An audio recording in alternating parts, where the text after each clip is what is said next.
ഒറ്റ ദിവസത്തേക്ക് വന്നതാണ്, പക്ഷെ കിടിലൻ സ്ഥലമാണ്. വാ കാണിച്ചു തരാം. ഇതാണ് നമ്മുടെ റൂം. വളരെ നല്ല രീതിയിൽ ഫർണിഷ് ചെയ്തിട്ടുണ്ട്. നല്ല സ്പേഷ്യസ് ആണ്. അത്യാവശ്യം വെളിച്ചവും കാറ്റും ഒക്കെ കിട്ടുന്നുണ്ട്.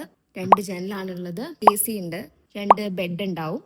തൊട്ട് ഈ ഒരു സൈഡില് നമ്മുടെ വാഷ്റൂം ഏരിയ, കബോർഡ്, മിറർ. ഇനി നമുക്ക് ബാത്റൂം നോക്കാം. ഇതാണ് ബാത്റൂം വരുന്നത്. വളരെ സ്പേഷ്യസ് ആണ്, നീറ്റ് ആണ്, ക്ലീൻ ആണ്. ഹീറ്റർ ഉണ്ട്. ഏത് സമയത്തും നിങ്ങൾക്ക് ചൂടുവെള്ളം അവൈലബിൾ ആണ്. ഏറ്റവും ആവശ്യം വൃത്തിയാണ്. അതിവിടെ ഗ്യാരണ്ടീഡ് ആണ്. നിങ്ങൾക്ക് കോഴിക്കോട് വരികയാണെങ്കിൽ ഒരു 1 ഡേ ട്രിപ്പിന് സുന്ദരമായിട്ട് ഇവിടെ താമസിക്കാൻ പറ്റും. ഫുഡിന്റെ പ്രശ്നമൊന്നും വരുന്നില്ല.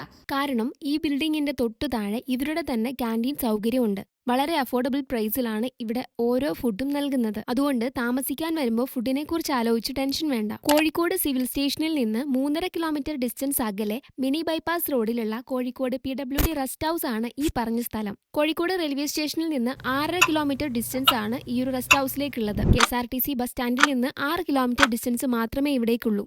ഈ ഒരു റൂം നിങ്ങൾക്ക് കിട്ടുന്നത് 1000 ആണ്. ഇവിടെ 600 രൂപയ്ക്ക് റൂം കൊടുക്കുന്നുണ്ട്. അത് നോൺ AC ആയിരിക്കുന്നു മാത്രം. ട്രാവൽ റിലേറ്റഡ് ആയിട്ടുള്ള ഇത്തരം ഇൻഫർമേഷൻസ് ആവശ്യമുണ്ടെങ്കിൽ സബ്സ്ക്രൈബ് ചെയ്യാൻ മറക്കരുത്, ലൈക്ക് ചെയ്യാനും കമന്റ് ചെയ്യാനും മറക്കരുത്. കൂടുതൽ എക്സൈറ്റിംഗ് ആയിട്ടുള്ള ട്രാവൽ വീഡിയോസ് വരുന്നതായിരിക്കും. അപ്പോൾ ടാറ്റാ.